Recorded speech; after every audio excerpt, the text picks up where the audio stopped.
Friends, कैसे हैं आप लोग। उम्मीद करता हूं आप सभी लोग ठीक होंगे। फ्रेंड्स, एक बार फिर से आपका स्वागत है हमारे यूट्यूब चैनल मेडी साइंस ट्यूटोरियल में। फ्रेंड्स, आप सभी को पता होगा इस समय हम लोग यूपी मुख्य सेविका का प्रिपरेशन कर रहे हैं और इससे पहले हम लोग लाइव क्लास ले रहे थे, लेकिन समय का अभाव है तो आज हमने ऑफलाइन क्लास यहाँ पे लिया है। और ऑफलाइन क्लास आपका जब तक चलेगा जब तक हमारे पास टाइम नहीं हो जाता है, और जैसे ही टाइम सही होगा हम आपको जो लाइव क्लास का टाइमिंग है वो आपको हम बता देंगे। अगर आप चैनल पे नए हैं तो इसको सब्सक्राइब कर सकते हैं, और साथ में अगर आप हमारे टेलीग्राम ग्रुप से नहीं जुड़े हैं तो जुड़ जाइए। वहाँ पे डेली मॉक टेस्ट होता है। मॉर्निंग में आपका 9 बजे मॉक टेस्ट होता है और रात में आपका 9:45 पे मॉक टेस्ट होता है। तो आप लोग मॉक टेस्ट में भाग लेकर अपने जो परीक्षा का आकलन है उसको आप यहाँ पे कर सकते हैं। ठीक है, तो चलिए फ्रेंड्स, देरी ना करते हुए आ जाते हैं अपने प्रश्नों पर। प्रश्न यहाँ पे जो पहला आपका है, पहला प्रश्न कह रहा है कि सूची 1 को सूची 2 से आपको सम्मिलित करना है और साथ में सही उत्तर का चयन करना है। सूची जो आपका फर्स्ट है उसमें आपके कुछ टेस्ट दिए हुए हैं और बताना है कि वो जो आपका टेस्ट है वो किस अंग के लिए किया जाता है। अगर बात करें EEG, ECG, EOG और EMO, ये होता क्या है, तो सबसे पहले जान लीजिए इसका फुल फॉर्म। EEG का फुल फॉर्म होता है इलेक्ट्रोइंसेफ्लोग्राफी, और आपका जो ECG होता है इलेक्ट्रोकार्डियोग्राफी, और आपका EO होता है तो इलेक्ट्रोओकुलोग्राफी, और आपका EM की बात करें तो इलेक्ट्रोमायोग्राफी। तो देखिएगा फ्रेंड्स, यहाँ पे EEG कह रहा है तो जहाँ पे EE यानी कि इलेक्ट्रोइंसेफ्लो, तो इंसेफ्लो यानी कि इंसेफ्लाइटिस से शब्द यहाँ पे जोड़ लीजिएगा। इंसेफ्लो का मतलब हो जाता है आपके मस्तिष्क से, तो आपका जो EEG होता है आपके कहाँ से किया जाएगा, मस्तिष्क से किया जाएगा। तो आपका यहाँ पे पहला का तीसरा जाएगा, तो ध्यान दीजिएगा पहला का तीसरा आपका एक मतलब कि बी वाले में मिल रहा है। ठीक है, ऑप्शन नंबर बी में मिल रहा है। ECG की बात करें यानी कि इलेक्ट्रोकार्डियोग्राफी, और कार्डियो का मतलब आप लोग समझ रहे होंगे कि आपके हृदय से होता है, तो आपका जो बी नंबर है आपके 4 से मिल रहा होगा, तो बी नंबर आपका 4 से मिल रहा है।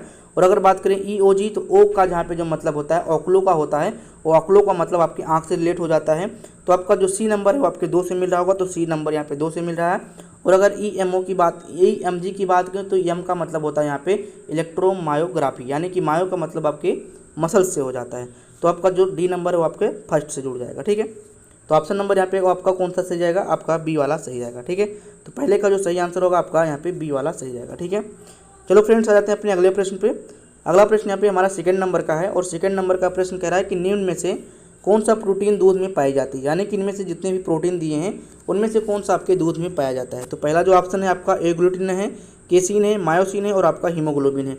तो देखिए आपका जो दूध का प्रोटीन होता है आपका क्या होता है, केसिन होता है। क्या होता है, केसिन होता है। तो ऑप्शन नंबर यहाँ पे आपका सेकंड वाला सही जाएगा। अगर बात करें यहाँ पे एग्लूटिन की, तो देखिए एक प्रक्रिया होता है एग्लूटिनेशन, जिसको आप स्कंदन भी कह सकते हैं। ठीक है, तो स्कंदन में जो भी भाग लेता है उसको एग्लूटिन कहते हैं। ठीक है, ये आपका एंटीबॉडी, आपका एंटीजन हो सकता है। ठीक है, तो ध्यान रखिएगा जो आपके एग्लूटिनिन होते हैं आपके ऐसे प्रोटीन होते हैं जो एंटीजन और एंटीबॉडी बनाते हैं। ठीक है, मायोसिन आप लोग यहाँ पे मसल से रिलेट करिएगा। ठीक है, तो जो आपके मसल्स में प्रोटीन पाए जाते हैं उनको मायोसिन कह सकते हैं। और हीमोग्लोबिन आप सभी को पता होगा कि आपकी जो RBC होती है, RBC में आपके कुछ हीमोग्लोबिन पाए जाते हैं। ये आपके हीमोग्लोबिन रिस्पायरेटरी पिगमेंट के नाम से भी जाने जाते हैं। हीमोग्लोबिन आपका 2 पार्ट से मिलकर बने होता है, हिम प्लस ग्लोबिन। हिम वाला जो आपका होता है ये आपका आयरन होता है, और आपका जो ग्लोबिन होता है आपका एक प्रोटीन होता है। लेकिन दूध में कौन सी प्रोटीन पाई जाएगी, तो आपका केसिन प्रोटीन यहाँ पे पाया जाएगा। उत्तर नंबर यहाँ पे 2 वाला सही जाएगा। ठीक है फ्रेंड्स, चलिए आ जाते हैं अपने अगले प्रश्न पे। अगला प्रश्न यहाँ पे हमारा थर्ड नंबर का है। थर्ड नंबर का प्रश्न कह रहा है कि पीलिया में दुष्प्रभावित होता है। यहाँ पे दुष्ट लिख गया लेकिन दुष्ट नहीं होगा, दुष्प्रभावित होता है, यानी कि आपका जो पीलिया रोग है इसमें से कौन सा अंग आपका प्रभावित होता है।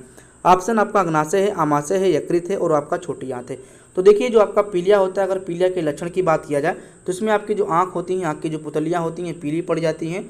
साथ में आपका जो उसी शरीर का अंग होता है वो पीला पड़ जाता है। आपका जो त्वचा होता है, हथेली का त्वचा होता है, ये भी आपका पीला पड़ जाता है। होता क्यों है, आप सभी को पता होगा कि आपका जो RBC होता है, RBC आपका ब्रेक डाउन होता है। ब्रेक डाउन होने के बाद यहाँ पे छोटे छोटे टुकड़ों में बढ़ जाता है, और यही आपके जो टुकड़े होते हैं अगर इनका सही से सिक्रीशन ना हो पाए तो आपको आपके बॉडी में इकट्ठा हो जाएंगे और आपको पीलिया यहाँ पे कॉज कर देंगे। ठीक है, तो आपके जो यूरोबिलिनोजन ये सब होते हैं इन्हीं में आते हैं। ठीक है, तो आपका जो पीलिया होता है ये आपके 3 प्रकार से हो सकता है। एक आपका होता है प्री हिपेटिक। ठीक है, प्री हिपेटिक है, उसके बाद में आपका क्या हो जाता है, हेपेटिक, और दूसरा आपका हो जाता है पोस्ट हेपेटिक। तो देखिए आपका जो प्री हेपेटिक होता है ये आपके लीवर से पहले वाला स्टेप होता है, और आपका जो हेपेटिक होता है ये आपके लीवर में प्रभावित करता है, आपके लीवर को प्रभावित करता है। और आपका जो पोस्ट हेपेटिक होता है ये आपके लीवर को अच्छे से प्रभावित कर चुका होता है।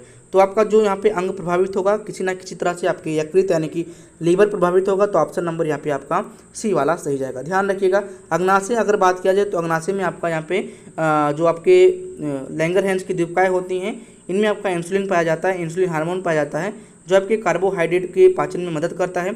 अगर इंसुलिन की मात्रा की कमी होगी तो आपको शुगर हो जाएगा, ठीक है। तो इतना पॉइंट आप लोग यहाँ पे ध्यान रखिएगा, ठीक है।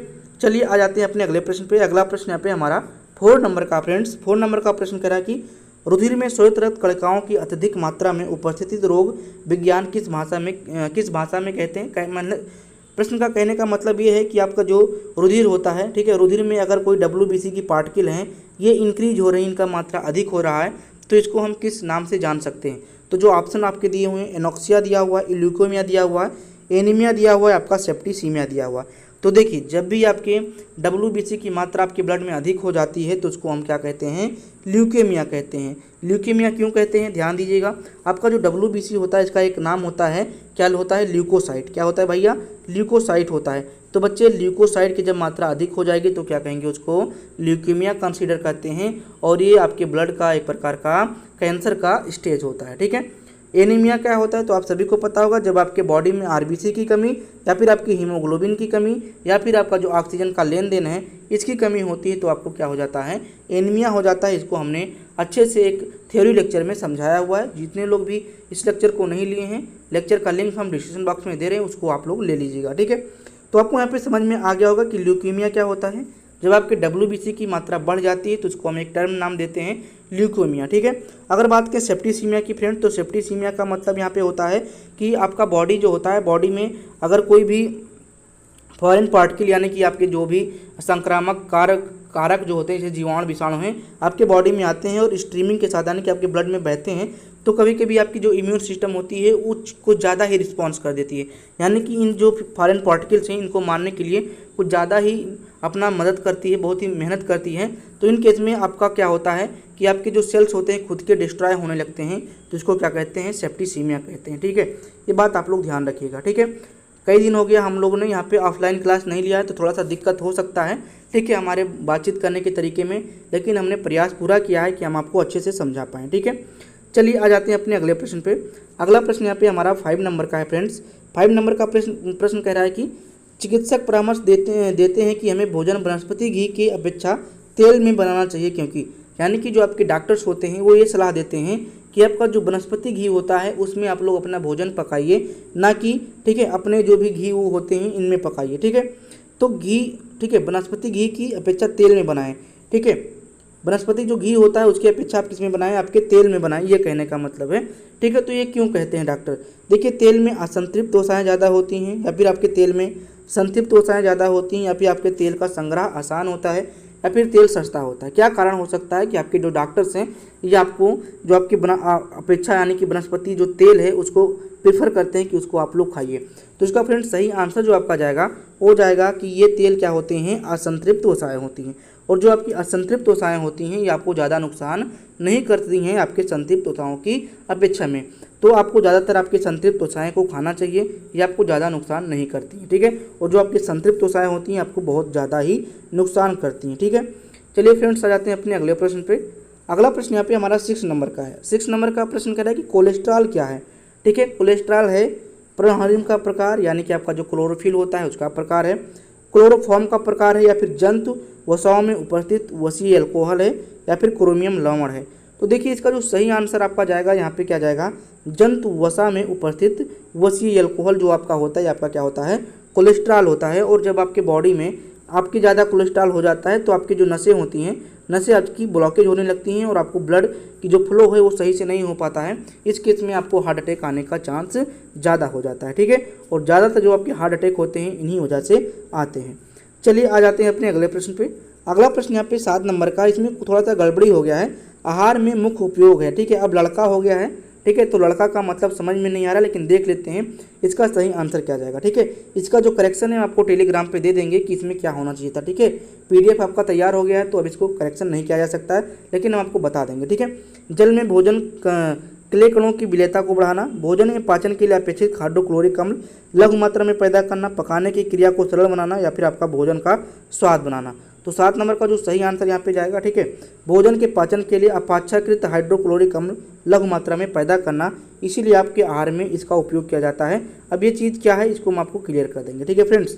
8 नंबर पे आ जाओ। 8 नंबर का प्रश्न यहाँ पे क्या कह रहा है, 8 नंबर का प्रश्न कह रहा है कि वसा में घुलनशील विटामिन है, देखिए ये इंपॉर्टेंट प्रश्न है और थोड़ा सा हट के पूछा है, तो आपको यहाँ पे दिमाग लगाना चाहिए कि क्या आपका जो आयोग है इस तरह से प्रश्न पूछ सकता है और आपके प्रश्न को थोड़ा सा टफ बना सकता है आपको फंसाने के लिए। कह रहा है कि कौन सा विटामिन आपका घुलनशील है। तो देखिएगा यहाँ पे कोई ABCD विटामिन नहीं दिया हुआ है, इसमें डायरेक्ट इसने क्या दिया है, आपका रासायनिक नाम दे दिया है और इससे आप लोग थोड़ा सा कंफ्यूज भी हो सकते हैं।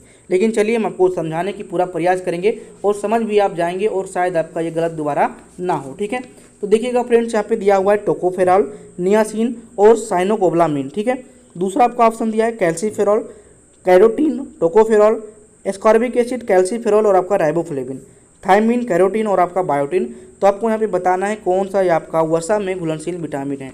तो देखिए फ्रेंड्स यहाँ पे आपको थोड़ा सा समझना होगा कि आपका जो टोकोफेरॉल होता है ये किसका रासायनिक नेम होता है। ठीक है, उसके बाद में आपका नियासिन किसका विटामिन नेम होता है। ठीक है, तो ये चीज़ अगर आप समझ गए तो आपको दिक्कत नहीं होने वाली है। ठीक है, तो देखिए अगर हम यहाँ पे बात करें, ठीक है, किसकी बात करें यहाँ पे, थायमिन कहीं पे देख लीजिए आप पहले। तो जो थायमिन होता है आपका क्या होता है, विटामिन बी होता है। हमने बताया है जो भी विटामिन बी और सी होते हैं क्या होते हैं, आपके जल में घुलनशील होते हैं। तो देखिए यहाँ पे थायमिन आ गया, कैरोटीन और बायोटीन। अब चाहे कैरोटीन आए चाहे आपका बायोटीन आए, थायमिन आ गया तो आपका ये जो उत्तर है गलत हो गया। ठीक है, एस्कॉर्बिक एसिड, विटामिन बी यहाँ पे, सॉरी विटामिन सी यहाँ पे आ ही गया। ठीक है, तो अब चाहे कैल्सीफेरॉल आए और चाहे आपका राइबोफ्लेविन आए, उससे हमें कोई मतलब नहीं। वैसे आपका जो राइबोफ्लेविन है ये आपका क्या है, विटामिन B2 है। ठीक है, क्या है आपका, विटामिन B2 है, तो इससे हमें कोई मतलब नहीं। आपका यहाँ पे क्या आ गया है, यहाँ पे विटामिन जो है जल में घुलनशील है यहाँ पे, तो इसका जो सही आंसर हो जाएगा ये भी गलत हो जाएगा। ठीक है, अब आते हैं यहाँ पे बी नंबर पे, कैल्सीफेरॉल, कैरोटीन और आपका टोकोफेरॉल। ठीक है, क्या क्या यहाँ पे दिया हुआ है आपका, यहाँ पे दिया हुआ है कैल्सीफेरॉल, क्या दिया हुआ है आपका, कैल्सीफेरॉल है। टोकोफेरॉल तो आपका किसका हो गया, विटामिन ई का हो गया, तो ठीक है आपकी वसा में घुलनशील है। उसके बाद में आपका क्या दिया हुआ है, कैरोटीन दिया हुआ है। उसके बाद में आपका क्या दिया हुआ है, यहाँ पे आपका कैल्सीफेरॉल है। क्या दिया हुआ आपका, कैल्सीफेरॉल है। तो आपका जो कैल्सीफेरॉल होता है वो क्या होता है, ठीक है, कैल्सीफेरॉल होता है। तो यह सब आपके क्या होते हैं, वसा में घुलनशील होते हैं। तो ऑप्शन नंबर जो सही जाएगा आपका बी वाला यहाँ पे सही जाएगा। क्या सही जाएगा आपका, बी वाला सही जाएगा। ठीक है फ्रेंड्स, चलिए आ जाते हैं अपने अगले प्रश्न पे। कंफ्यूज मत होना, ठीक है, अगर आपको रासायनिक नाम रटे रहेंगे तो आपको प्रॉब्लम नहीं होने वाली है। ठीक है, चलिए 9 नंबर पे आ जाओ। एक कार्यशील महिला को प्रतिदिन कितना प्रोटीन लेना चाहिए, यानी कि एक जो महिला है वो कार्यशील है, लगातार काम कर रही है, तो इसको प्रोटीन की आवश्यकता कितनी होती है, 30 ग्राम, 37 ग्राम, 40 ग्राम, 45 ग्राम। तो देखिए इसका जो सही आंसर जाएगा यहाँ पे आपका डी वाला जाइए, 45 ग्राम। वैसे तो आपका एक मतलब कि मात्रात्मक ये है कि अपने वेट के हिसाब से पर 1 ग्राम आपको लेना चाहिए। मान लीजिए किसी का वेट आपका 60 kg का है तो उसको 60 ग्राम प्रोटीन की आवश्यकता होती है दैनिक जीवन में। ठीक है, तो ये भी आप लोग ध्यान रखिएगा। लेकिन अगर कोई महिला काम करे तो उसको 45 ग्राम प्रोटीन की आवश्यकता तो होनी ही चाहिए। ठीक है, चलो फ्रेंड्स आते हैं अपने 10 नंबर के प्रश्न पे। 10 नंबर का प्रश्न कह रहा है कि गोल्डन चावल एक प्रचुरता स्रोत है, प्रचुरतम स्रोत है यानी कि सबसे अधिक स्रोत है। तो गोल्डन चावल में सबसे ज़्यादा कौन सा यहाँ पे विटामिन पाया जाता है, vitamin A, vitamin B12, vitamin B6, vitamin B6 नहीं B, ठीक है, सॉरी फिर से एक बार रिपीट करते हैं, vitamin A, vitamin B12, vitamin C और विटामिन डी। गोल्डन चावल में कौन सा विटामिन सबसे ज़्यादा पाया जाता है। तो फ्रेंड्स आपके गोल्डन चावल में सबसे ज़्यादा जो आपका विटामिन पाया जाता है वो होता है विटामिन ए। तो ऑप्शन नंबर यहाँ पे आपका ए वाला सही जाएगा। ठीक है, विटामिन ए आपका जो सही है, तो आंसर नंबर ए नंबर ही सही जाएगा। ठीक है, चलिए फ्रेंड्स आ जाते हैं अपने अगले प्रश्न पे। अगला प्रश्न 11 नंबर का कितने बार हम लोग सॉल्व कर चुके हैं कि स्कर्वी रोग किस कमी से होता है। स्कर्वी रोग जो है आपका वो किसकी कमी से होता है, विटामिन ए की, विटामिन बी की, विटामिन डी से या फिर विटामिन सी से। तो इसका जो सही आंसर जाएगा आपका विटामिन सी, सोर प्रोटीन। ठीक है, सॉरी सोर विटामिन। ठीक है, सोर विटामिन यानी कि खट्टे विटामिन के नाम से विटामिन सी को जानते हैं। हमने विटामिन सी के बारे में बहुत कुछ खास बातें बताई थी कि ये अधिक ताप पे नष्ट हो जाता है। इसको अगर हम सब्जियां छील कर खाते हैं तो हमारा जो विटामिन सी होता है वो नष्ट हो जाता है। ये आपके ब्रेन को सक्रिय करता है और आपके घाव को भरने में सहायता करता है। और आपका जो दूध होता है, दूध में आयरन और आपके विटामिन सी नहीं पाए जाते हैं। और ऊँट की जो दूधनी होती, ऊँट की दूधनी नहीं, ऊँटनी की जो दूध होते हैं, ऊँटनी के दूध में आपका विटामिन सी सबसे ज़्यादा पाया जाता है। तो अपवाद में विटामिन सी हो जाएगा ऊँटनी के दूध में। ठीक है, चलो आ जाते हैं अपने अगले प्रश्न पे। अगला प्रश्न यहाँ पे हमारा 12 नंबर का है। 12 नंबर का प्रश्न यहाँ पे हमारा कह रहा है कि एनोसीमिया, एनोसीमिया कहते हैं, एनोसीमिया किसे कहते हैं आपको बताना है। स्वाद संवेदना को कमी, या फिर आपके ग्रांड संवेदना की कमी को, या फिर आपका स्पर्श संवेदना की कमी को, या फिर आपके उष्मा की कमी को। ठीक है, तो जो आपका एजोसीमिया होता है आपका आंसर नंबर यहाँ पे क्या सही जाएगा, बी वाला सही जाएगा। क्या जाएगा आपका? बी वाला सही जाएगा आपके एनोसीमिया में। स्मेल, ठीक है, यहाँ पे ध्यान रखिएगा, स्मेल की कमी हो जाती है तो एनोसीमिया इसको कहते हैं, ठीक है। इतना पॉइंट आप लोग ध्यान रखिएगा। चलो फ्रेंड्स, आ जाते हैं अपने अगले प्रश्न पे। अगला प्रश्न यहाँ पे हमारा 13 नंबर का है और 13 नंबर का प्रश्न यहाँ पे हमारा कह रहा है कि शरीर के कैलोरी की आवश्यकता गर्मी की अपेक्षा सर्दियों में बढ़ जाती है क्योंकि अधिक कैलोरी आवश्यक है। यानी कि शरीर की जो कैलोरी की आवश्यकता है वो आपके गर्मियों की अपेक्षा ज़्यादातर सर्दियों में बढ़ती है। क्यों बढ़ती है ये आपको बताना है। शरीर का ताप बनाए रखने के लिए, अधिक प्रोटीन को भंग करने के लिए, शरीर में अधिक वसा बनाने के लिए, गिरते बालों की क्षतिपूर्ति के लिए। तो देखिए, कैलोरी का बालों से कोई लेना देना नहीं है, गिरते बालों से कोई लेना देना नहीं है, ठीक है। अधिक वसा बनाही, ठीक है, गलत हो जाएगा। तो जिसका जो सही फ्रेंड्स यहाँ पे आंसर जाने वाला है ये आपका कौन सा जाएगा? तो आपका ये वाला, यानी कि शरीर का ताप बनाए रखने के लिए हमें अधिक कैलोरी की आवश्यकता होती है आपके सर्दियों में, ठीक है। चलो 14 नंबर पे आ जाओ। 14 नंबर का प्रश्न यहाँ पे हमारा कह रहा है कि विटामिन ए प्रचुर होता है, यानी कि विटामिन ए में सबसे ज़्यादा आपका यहाँ पे क्या पाया जाता है, ठीक है। विटामिन ए में कौन चीज़ खाने के लिए आवश्यक होती है आपका पूछा गया है, ठीक है। सबसे ज़्यादा नहीं पूछा गया है, मतलब कि विटामिन ए किस पदार्थ में सबसे ज़्यादा आपका पाया जाता है, ठीक है फ्रेंड्स। तो इसका जो यहाँ पे ऑप्शन है सेब में, चावल में, गाजर में और आपके नींबू में। तो देखिए, नींबू में आपका सी होता है, विटामिन सी होता है, गाजर में आपका विटामिन ए हो जाएगा और चावल का तो हटा दीजिए, इसमें चावल में आपका सबसे ज़्यादा कार्बोहाइड्रेट पाया जाता है, ठीक है। तो अगर हम विटामिन ए की बात करें तो गाजर में सबसे ज़्यादा विटामिन ए पाया जाता है। इसका जो मतलब कि रासायनिक नाम होता है वो क्या होता है? रेटिनाल होता है। क्या होता है आपका? रेटिनाल होता है, ठीक है। चलिए आ जाते हैं अपने अगले प्रश्न पे। इंपॉर्टेंट प्रश्न है, बहुत ही इंपॉर्टेंट प्रश्न है, ध्यान दीजिएगा 15 नंबर के प्रश्न को। 15 नंबर का प्रश्न कह रहा है कि राष्ट्रीय पोषक संस्था एक अनुसंधान संस्थान है जो इस राज्य में स्थित है। यानी कि राष्ट्रीय पोषण संस्थान एक प्रकार का अनुसंधान संस्थान होता है। ये कहाँ पे स्थित है? आंध्र प्रदेश में, हिमाचल प्रदेश में, मध्य प्रदेश में, उत्तर प्रदेश में। तो इसका जो सही आंसर जाएगा यहाँ पे आपका आंध्र प्रदेश जाएगा। क्या जाएगा आपका? आंध्र प्रदेश, यानी कि आपका जो राष्ट्रीय पोषण संस्थान है आपके आंध्र प्रदेश में स्थित है, जो कि आपके आंध्र प्रदेश के हैदराबाद में स्थित है, ठीक है। ये भी आप लोग यहाँ पे ध्यान रखिएगा, ठीक है फ्रेंड्स। तो अगर आपको चीज़ें अगर आपको चीज़ें समझ में आ रही हैं तो इसको आप लाइक कर सकते हैं और अगर आप नए हैं तो इसको सब्सक्राइब भी कर सकते हैं, ठीक है। 16 नंबर पे आ जाओ। 16 नंबर का प्रश्न कह रहा है कि गाय का दूध पीले सफ़ेद रंग का होता है, जिसका कारण उसमें निम्नलिखित में से किसकी उपस्थिति से है। यानी कि आपके जो गाय का दूध होता है वो पीले सफ़ेद रंग का होता है, तो ये किस कारण से होता है? इसका आंसर आपको बताना है। केसीन, लैक्टोज के कारण होता है, केसीन के साथ कैरोटीन के कारण होता है, या फिर आपका लैक्टोज के ही कारण होता है। तो देखिए, आपका जो गाय का दूध होता है वो पीले सफ़ेद रंग का होता है। इसका कारण केसीन के साथ साथ आपके दूध में कैरोटीन भी पाया जाता है। क्या पाया जाता है आपके दूध में? कैरोटीन। किसके? गाय के दूध में आपके केरोसिन के साथ साथ कैरोटीन पाया जाता है, इसीलिए इसका जो दूध होता है पीले सफ़ेद रंग का होता है। ऑप्शन नंबर यहाँ पे सी वाला सही जाएगा, ठीक है। चलो फ्रेंड्स, आ जाते हैं अपने अगले प्रश्न पे। अगला प्रश्न यहाँ पे हमारा 17 नंबर का है और 17 नंबर का प्रश्न कह रहा है कि मनुष्य के उपयोग के लिए कार्बनिक भोजन को बेहतर क्यों माना जाता है। यानी कि मनुष्य के उपयोग के लिए कार्बनिक भोजन वो ज़्यादा क्यों बेहतर लेता है, या फिर बेहतर वो क्यों कार्बनिक भोजन को मानता है। इसे खरीदना बहुत महंगा होता है, तो गलत होता है, ठीक है। इसे रसायनों और सिंथेटिक कीटनाशकों का प्रयोग के बिना उगाया जाता है, तो ये आपका आंसर सही है। बी नंबर आपका यहाँ पे सही जाएगा और ऑप्शन की हमें देखने की ज़रूरत नहीं पड़ने वाली है, लेकिन हम ऑप्शन देख लेंगे, पता नहीं कुछ ऐसा चीज़ हो। इसे कांच के हाउस वायुरुद्ध परिवेश में उगाया जाता है, तो आपका गलत हो जाएगा, ठीक है। आपका जो सही आंसर जाएगा यहाँ पे बी वाला सही जाएगा, ठीक है फ्रेंड्स। चलो आ जाते हैं अपने अगले प्रश्न पे। अगला प्रश्न यहाँ पे हमारा 18 नंबर का है। 18 नंबर का प्रश्न कह रहा है कि पौधों और जंतुओं में कार्बोहाइड्रेट किस रूप में संचित होता है। पौधों और जंतुओं में कार्बोहाइड्रेट किस रूप में संचित होता है, ये आपको बताना है। क्रमशः सेलुलोज और ग्लू में, यानी कि पौधा सेलुलोज में होगा, जंतु आपका ग्लू में होगा, या फिर आपका पौधा स्टार्च के रूप में और आपके जंतु ग्लाइकोजन के रूप में, या फिर आपके पौधे में स्टार्च के रूप में होगा, या फिर आपके जंतु में ग्लूकोज के रूप में होगा, या फिर आपका क्रमशः सेलुलोज और आपके ग्लाइकोजन के रूप में होगा। तो देखिए फ्रेंड्स, इसका जो सही आंसर जाएगा यहाँ पे स्टार्च और ग्लाइकोजन जाएगा, ठीक है। क्या जाएगा?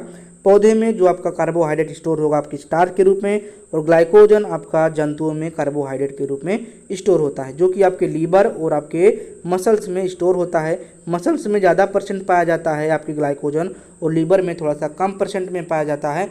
और बाद में जब आपको कार्बोहाइड्रेट की आवश्यकता होती है और आप बाहरी स्रोत से कार्बोहाइड्रेट नहीं ले रहे होते हैं, तो ही आपका ब्रेक डाउन होकर आपके ग्लूकोज में बदल जाता है, ठीक है। क्लियर होगा सारे पॉइंट, ठीक है। चलो आ जाते हैं 19 नंबर पे।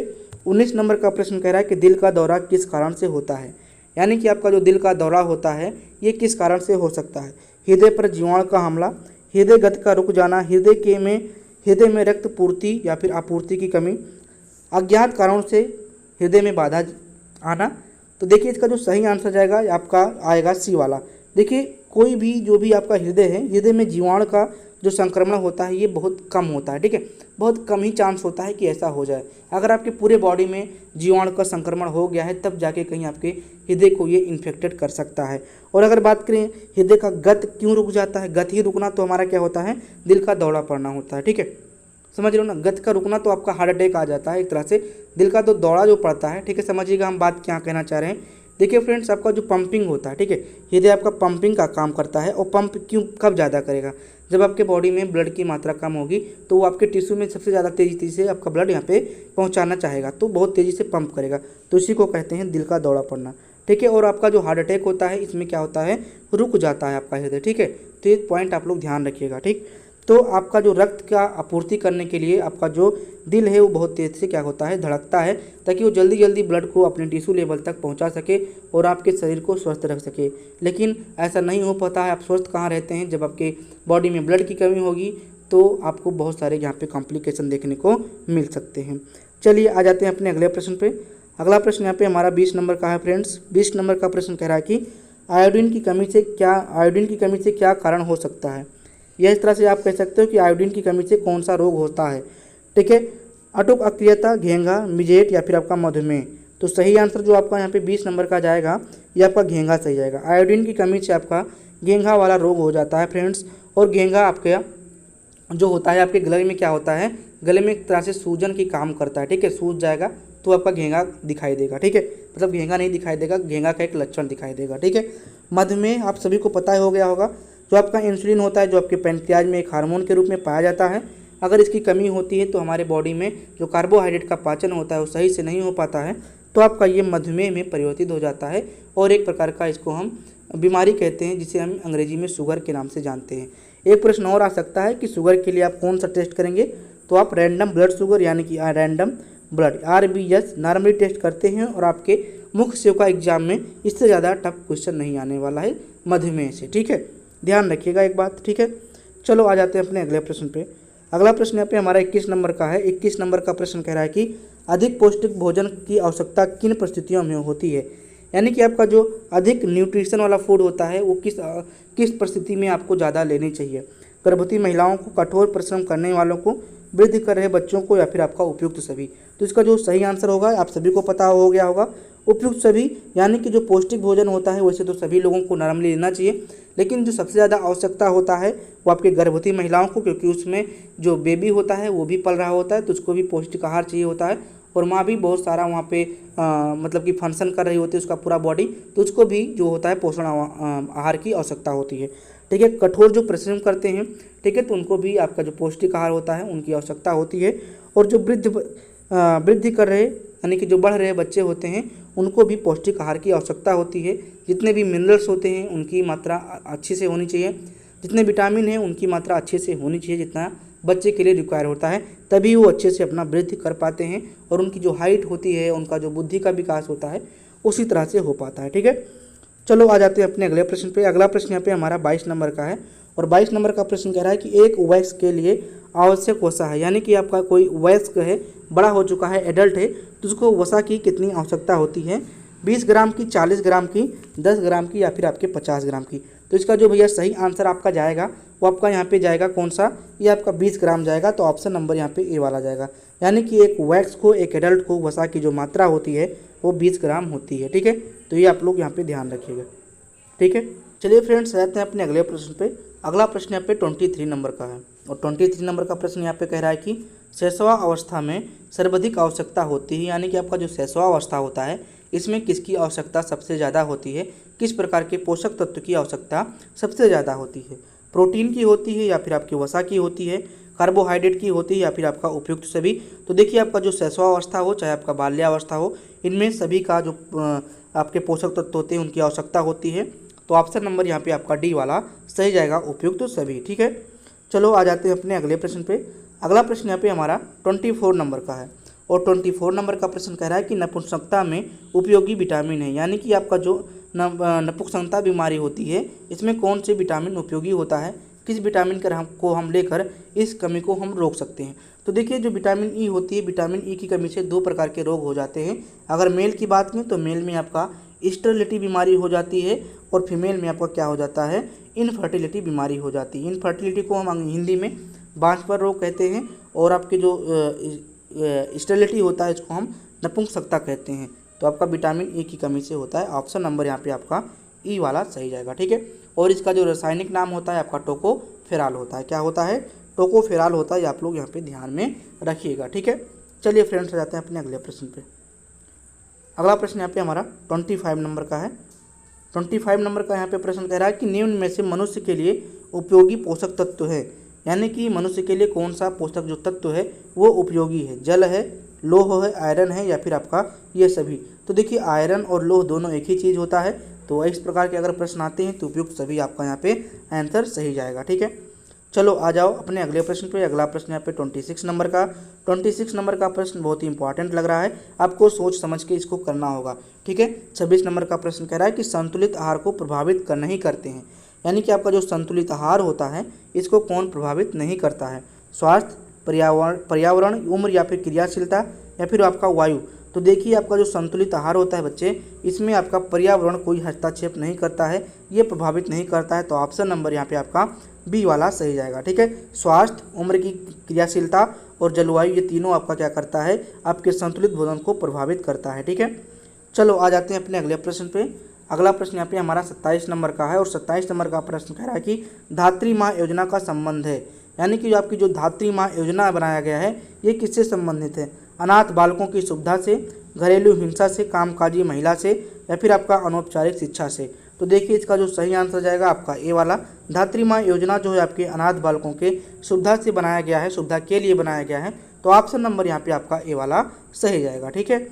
चलो आ जाते हैं अपने अगले प्रश्न पे। अगला प्रश्न यहाँ पे हमारा 28 नंबर का है और 28 नंबर का प्रश्न क्या कह रहा है कि एक व्यक्ति को प्रतिदिन कितने ग्राम प्रोटीन की आवश्यकता होती है, यानी कि जो आपका एक व्यक्ति है उसको कितने ग्राम की प्रोटीन की आवश्यकता होगी। तो हमने बताया था कि अपने वेट के हिसाब से, मान लीजिए आप 60 केजी हैं तो आपको 60 ग्राम, ठीक है, 60 ग्राम प्रोटीन की आवश्यकता होगी, यानी कि 1 केजी के लिए 1 ग्राम प्रोटीन की आवश्यकता होती है। लेकिन जनरली इस प्रकार से प्रश्न नहीं आएगा, तो आप ध्यान रखिएगा कि मिनिमम, यानी कि मिनिमम ना कह के आप मीडियम वाली जो चीज़ें होंगी उनको कंसीडर करिएगा। तो देखिए यहाँ पे 60 आ रहा है तो 60 ग्राम यहाँ पे आपका सही आंसर जाएगा। ऐसा नहीं कि बीच में आपके 40 आ गया तो आप उसको मिनिमम करेंगे, ठीक है।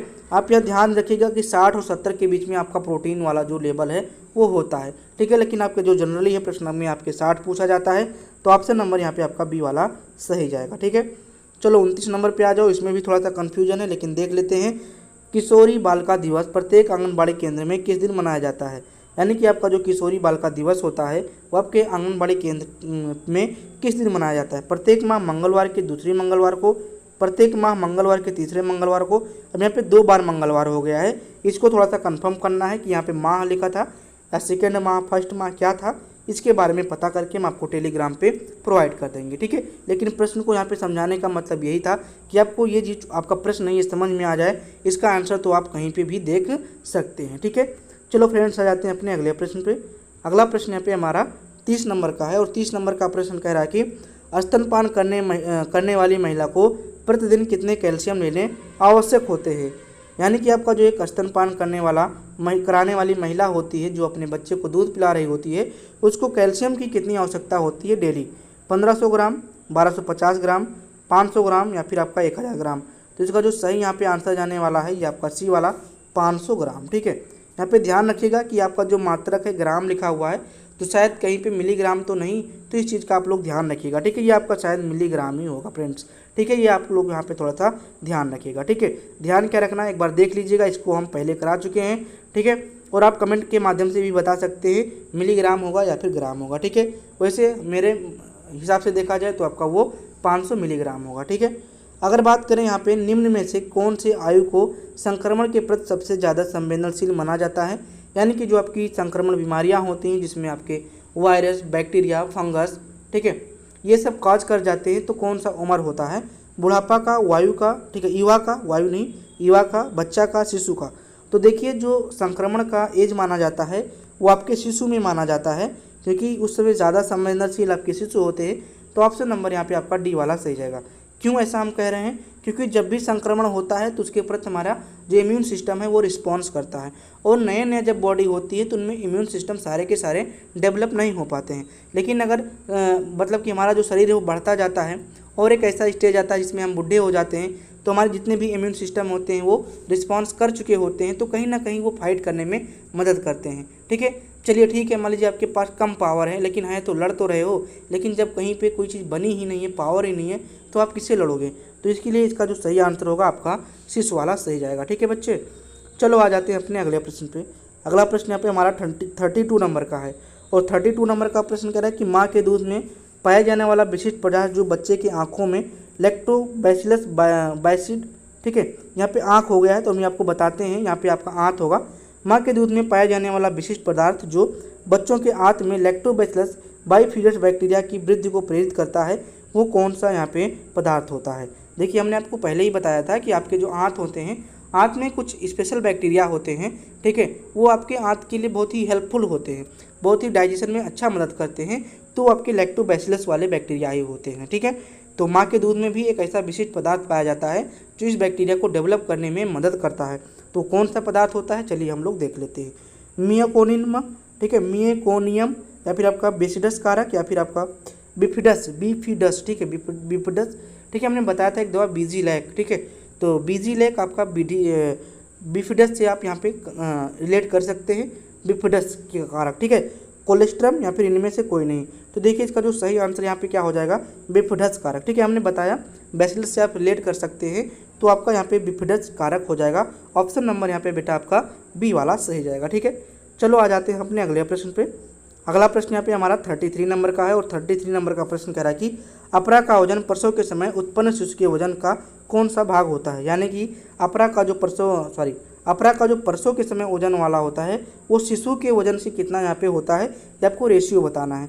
3/4 का, 1/6 का, 1/8 का, या फिर आपका 1/5 का। तो इसका जो सही यहाँ पे आंसर जाने वाला है, यह आपका जाने वाला है कितना, 1/6 का। तो ऑप्शन नंबर यहाँ पे आपका बी वाला सही जाएगा। ठीक है, चलो आ जाते हैं अपने अगले प्रश्न पे।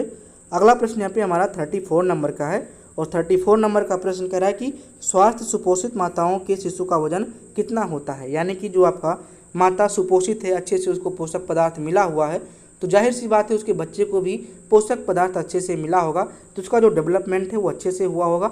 तो उसका वेट उस समय कितना होता है? 350 kg, 250 kg, 450 kg, या फिर आपका 2 kg। तो सही आंसर आपका 3.5 kg। ऑप्शन नंबर यहाँ पे ए वाला सही जाएगा। ध्यान रखिएगा, इंपॉर्टेंट प्रश्न है। ठीक है, चलो आ जाते हैं अपने अगले प्रश्न पे। अगला प्रश्न यहाँ पे हमारा 35 नंबर का है, यही आपका लास्ट प्रश्न होगा। और लास्ट प्रश्न यहाँ पे हमारा कह रहा है कि गर्भस्थ शिशु का हृदय अपरा द्वारा प्रति मिनट कितना रुधिर पंप करता है? आप सभी को पता होगा कि आपका जो अपरा होता है आपके टिश्यू को क्या प्रोवाइड करता है, यहाँ पे सब कुछ, न्यूट्रिएंट्स, ऑक्सीजन, सब कुछ प्रोवाइड करता है।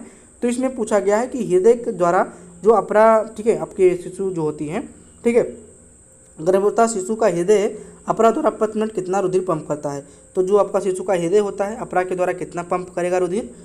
580 मिली यानी कि ml, या फिर आपका 640, ठीक है, या फिर आपका 500, या फिर आपका 550। तो इसका जो सही आंसर यहाँ पे जाएगा आपका 500 ml क्या करता है, 500 ml क्या करता है, पंपिंग करता है आपके ब्लड को, शिशु का जो हृदय होता है, और ये जो ब्लड होता है आपके अपरा के द्वारा यहाँ पे निष्कासित किया जाता है। ठीक है, तो इतना पॉइंट आप लोग यहाँ पे ध्यान रखिएगा। उम्मीद है कि आपको सारे के सारे प्रश्न के जवाब सही मिले होंगे, और जो भी प्रश्न के जवाब आपको नहीं मिल पाए हैं उसको टेलीग्राम पे प्रोवाइड किया जाएगा। और ये भी उम्मीद है कि आपको सारे के सारे जो ऑप्शंस थे वो क्लियर हो गए होंगे, आपको एक्सप्लेनेशन में समझ में आया होगा। ठीक है, तो अगर आप चैनल पे नए हैं तो इसको सब्सक्राइब कर सकते हैं और अपने दोस्तों में शेयर कर सकते हैं, ताकि उनका जो प्रैक्टिस है UPSSC मुख्य सेवका का वो अच्छे तरीके से हो सके और आपके एग्ज़ाम में वो अच्छा परफॉर्म कर पाए। फ्रेंड्स, ये हमारा जो क्लास था ऑफलाइन मोड में था, इसको हम अपलोड किए हैं। डेली हम लाइव क्लास लेते थे, लेकिन कुछ समय की वजह से हम लोग लाइव क्लास नहीं ले पाए हैं। तो हमने कोशिश किया कि आपका समय का नुकसान ना हो, आपका ऑफलाइन क्लास चलाई जाए। ठीक है, तो हमने इस चीज़ को किया है। थोड़ी सी गलतियां हो सकती हैं, क्योंकि जब आप लगातार लाइव क्लास में रहते हैं उसके बाद में किसी के सामने किसी ना कोई चैटिंग ना फिर कोई कमेंट के माध्यम से आप टीच कर रहे होते हैं, तो थोड़ी सी गलतियां होने की चांसेस बढ़ जाती हैं। तो उसके लिए मैं माफ़ी चाहूँगा, और अगर कोई आपको डाउट है तो कमेंट के माध्यम से पूछ सकते हैं।